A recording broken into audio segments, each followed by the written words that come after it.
ሰበር መረጃ በኢትዮጵያ ህገ መንግስት ሊቀየር ነው። በኢራን የኒውክሌር ጣቢያ ላይ ምን ተከሰተ?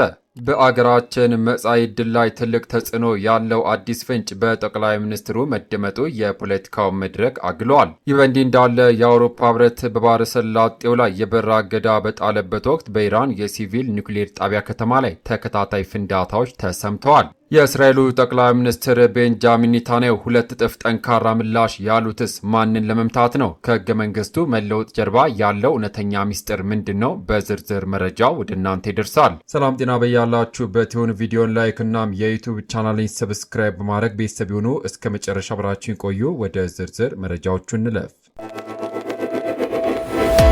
በቅድሚያም የኢትዮጵያ ህገ መንግስት የመቀየር ፍንጭ። ክቡራን አድማጮች፣ በመጀመሪያ የምናስቀድመው መላውን የሀገራችንን የፖለቲካ ምህዳር እያነጋገረ ያለው ታላቅ መረጃ ነው። በኢትዮጵያ ውስጥ የወደፊቱን የፖለቲካና የህግ አወቃቀር ሙሉ በሙሉ ሊቀይር የሚችል የህገ መንግስት ማሻሻያ ሊደረግ እንደሚችል ጠቅላይ ሚኒስትሩ ይፋዊ ፍንጭ ሰጥቷል። ጠቅላይ ሚኒስትሩ ባስተላለፉት መልእክት ላይ ሂደቱ እንዴት መካሄድ እንዳለበት ሲያብራሩም እንዲህ ብለዋል። በአንዳንድ የአፍሪካ ሀገራት እንደሆነው እናውቅልሃለን የሚሉ ሰዎች በአንድ አዳራሽ ውስጥ ገብተው የኢትዮጵያ ህገ መንግስት ከእንግዲህ በኋላ አይጽፉትም።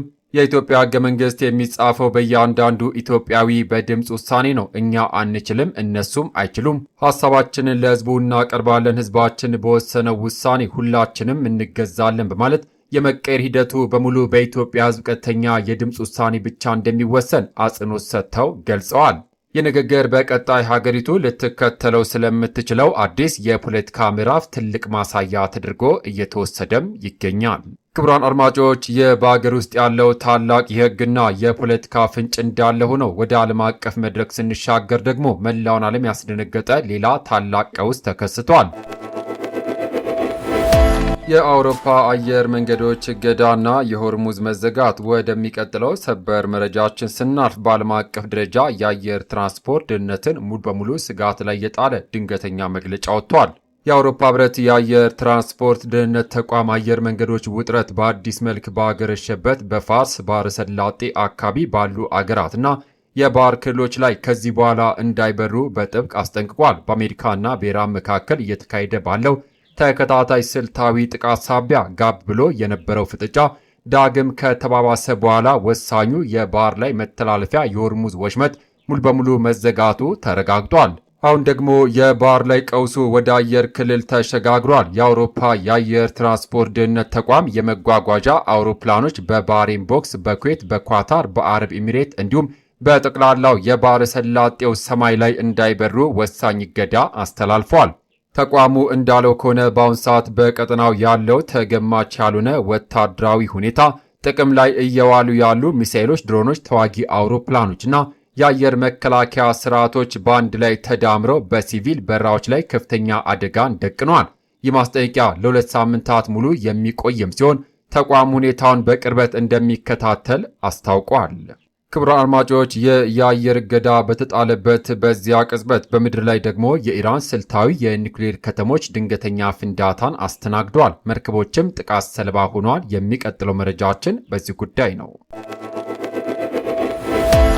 በኢራን ከተሞች የተሰማው ፍንዳታና የመርከቦቹ መመታት። ወደሚቀጥለው ሰበር መረጃ ስናልፍ ሁኔታዎችን ይበልጥ ያወከው መረጃ እንደሚያመለክተው የኢራን ብቸኛው የሲቪል ኒውክሌር ጣቢያ በሚገኝባት ቡሼር ከተማን ጨምሮ በተለያዩ የአገሪቱ ከተሞች ላይ ተከታታይ ታላላቅ ፍንዳታ መሰማታቸውን የቴህራን የመንግስት መገናኛ ብዙሃን ዘግበውታል። ከቡሼር በተጨማሪም ሌላኛው ቁልፍ የወደብ ከተማ ባንደር አባስ፣ አባዳን ከተማና ማሻር የተባሉ የኢራን ይዞታዎች በጥቃቶቹ ተመትተዋል።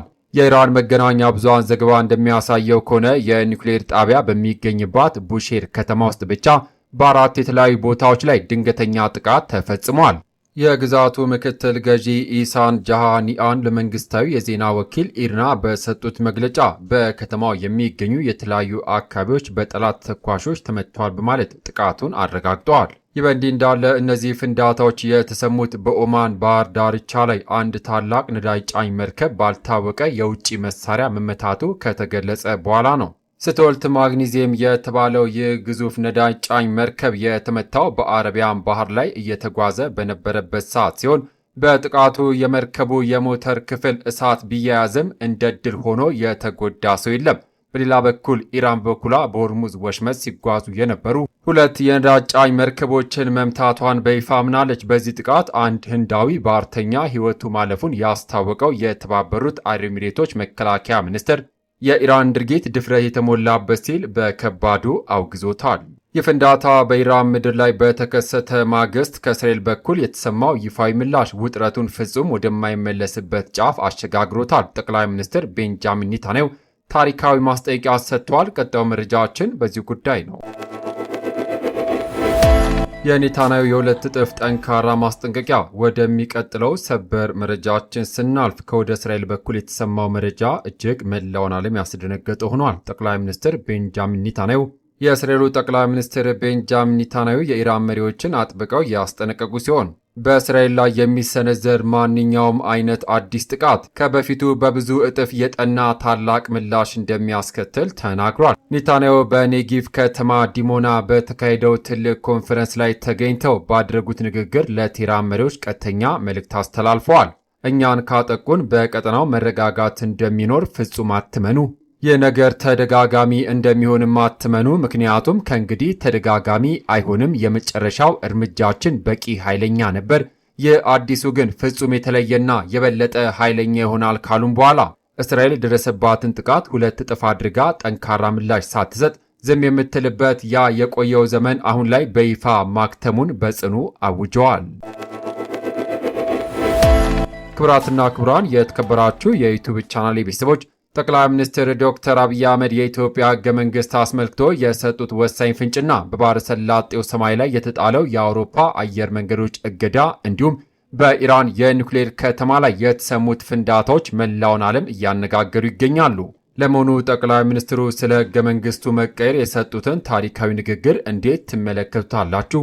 ዓለም አቀፍስ ውጥረት በቀጣይ ምን አይነት መልክ የሚይዝ ይመስላችኋል? ሐሳብ አስተያየታችሁን በኮሜንት መስጫው ላይ አስፍሩልን። መረጃው ጠቃሚ ሆኖ ካገኛችሁት ቪዲዮን ላይክ በማድረግ ሌሎችም እንዲደርስ ሼር ማድረጋችሁን አትርሱ። አዳዲስ እና ሰበር መረጃዎች በፍጥነት እንዲደርሷችሁ ደግሞ የዩቲዩብ ቻናላችንን ሰብስክራይብ ማድረግ የደውል ምልክቷን መጫን ቤተሰብ ይሁኑ። ከሰዓታት በኋላ ከሀገር ውስጥና ከውጭ በሚሰሙ ሰበር አዳዲስ መረጃ እስከምንገናኝ ሰላም ለሀገራችን፣ ሰላም ለመላው ዓለም ይሁን። በያለንበት የዓለም ዳርቻ ቸር እንቆይ።